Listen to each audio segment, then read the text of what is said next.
Атырау облысы Жангелдин ауылында орын алған қайғылы оқиға қоғамды селт еткізді.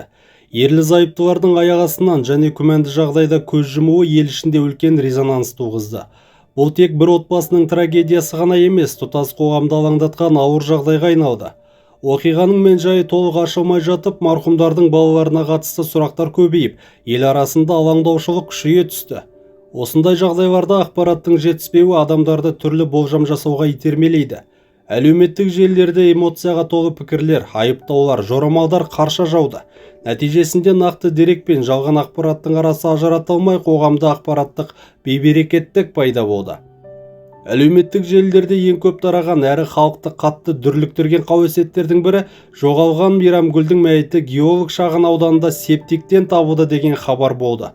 Бұл ақпарат алғашында дерек көзі белгісіз парақшадан жарияланып, кейіннен түрлі пабликтер мен жабық чаттар арқылы жаппай тарады. Қауесеттің қауіптілігі оның нақты дерекке ұқсатып берілуінде еді. Кейбір жазбаларда нақты орын, аудан атауы көрсетіліп, сенімді ақпарат деген сөздер қолданылған. Бұл оқырмандардың күдігін азайтып, ақпаратты шындық ретінде қабылдауға итермеледі. Адамдар тексермей-ақ бір-біріне жіберіп, қауесеттің таралуына өздері де үлес қосты. Бұған қоса кейбір желі қолданушылары өз болжамдарын қосып, жағдайды одан әрі ушықтырды. Бірі істің беті ашылды десе, енді бірі бәрі белгілі болды деп жазды. Осылайша қауесет қоғам санасында нақты оқиға сияқты қабылдана бастады.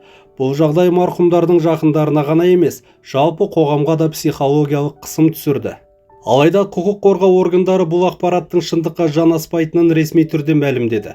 Полиция өкілдері әлеуметтік желілерде тараған хабарды тексеріп, оның жалған екенін растады. Геолог шағын ауданында шынымен де тінту жұмыстары жүргізілген, бірақ бұл тергеу аясындағы қалыпты әрекет екені атап өтілді. Тінту барысында іске қатысы болуы мүмкін кейбір заттар тәркіленгенімен мәйіт табылған жоқ. Бұл ресми және нақты дерек. Тергеу органдарының айтуынша кез келген тінту мәйіт табылды дегенді білдірмейді. Мұндай жұмыстар істің барлық нұсқасын тексеру үшін жүргізіледі. Полиция жалған ақпараттың таралуы тергеуге кері әсер етуі мүмкін екенін ескертіп, азаматтарды сабыр сақтауға шақырды. Расталмаған мәліметтерді тарату қоғамда дүрбелең туғызып қана қоймай, істің әділ әрі объективті тергелуіне кедергі келтіреді. Қоғамды алаңдатқан тағы бір маңызды жайт, хабар-ошарсыз кеткен оларының бірі Наурыздың тағдыры. Тергеу барысында оның ұялы телефоны Өзбекстан аумағында сигнал бергені анықталды. Бұл дерек ресми түрде расталып, істің жаңа бағытын ашты. Мамандардың айтуынша, телефон сигналы адамның нақты қайда екенін дәл көрсетпесе де, оның елден тыс аумақта болуы мүмкін екенін меңзейді. Осыған байланысты тергеу органдары бірнеше ықтимал нұсқаны қарастырып жатыр. Алдын ала болжам бойынша, ол әрі қарай Малайзия арқылы Индонезияға өтіп кетуі мүмкін деген жорамал бар. Алайда бұл әзірге нақты дәлел емес, тек тергеу аясындағы болжам ретінде қаралуда.